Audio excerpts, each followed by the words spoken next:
दोस्तों 26 जनवरी 1950 को हमारे देश का संविधान यानी जो डॉक्टर भीमराव अंबेडकर द्वारा बनाया हुआ संविधान, बाबा साहेब द्वारा बनाया हुआ संविधान इस देश में लागू होता है।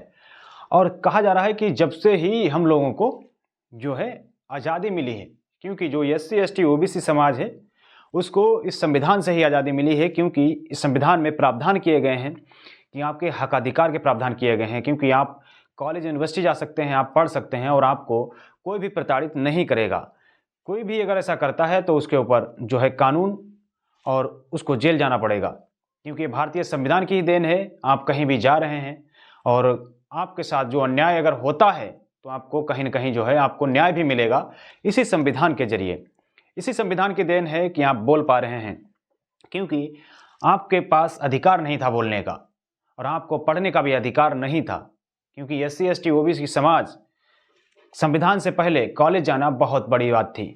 और जब इस देश में बाबा साहेब का संविधान हुआ, इसमें शिक्षा का भी समान अधिकार उन लोगों को दिया गया जो लोग हजारों वर्षों से शिक्षा से वंचित रहे।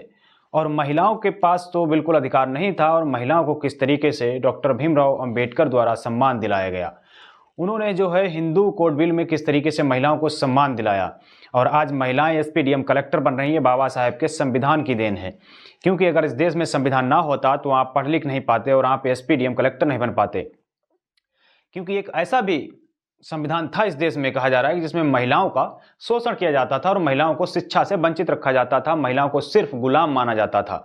लेकिन जब बाबा साहेब का जो संविधान आया, डॉक्टर भीमराव अंबेडकर जी का जो संविधान आया, उसके बाद उन सभी वर्गों को, उन सभी लोगों को, यानी महिला हो या वो निचले तबके हों जिनको लंबे समय से दबाया गया था, उनको भी पढ़ने लिखने का अधिकार मिला, समान अधिकार मिला। और अगर कोई भी व्यक्ति धर्म, लिंग और जाति पर भेदभाव करता है तो उसके खिलाफ जो है सख्त कार्रवाई भी की जाएगी। ऐसा प्रावधान जो है संविधान के अंदर किया गया। और आप किसी भी धर्म को मान सकते हैं, धर्मनिरपेक्ष ये देश है और इसमें किसी भी धर्म को मान सकते हैं, ऐसा भी प्रावधान संविधान के अंदर किया गया। और ऐसे ऐसे प्रावधान आपके एक एक हक अधिकार का जो प्रावधान संविधान के अंदर किया गया है, तो आप समझ सकते हैं इस देश का कि संविधान जो है सर्वोपरि है और इससे बड़ा कुछ भी नहीं है। क्योंकि इस संविधान से बड़ा हमारे लिए कुछ भी नहीं है, क्योंकि संविधान के अंदर सब कुछ हमारे लिए वो सुविधाएं की गई हैं जो कि आज हम अगर पढ़ लिख रहे हैं और लंबे लंबे अच्छी अच्छी जगहों पर अगर पहुंच रहे हैं और कहीं भी घूम रहे हैं और कुछ भी बोल रहे हैं और कहीं जाके बस जा रहे हैं, तो ये सब कुछ संविधान की देन है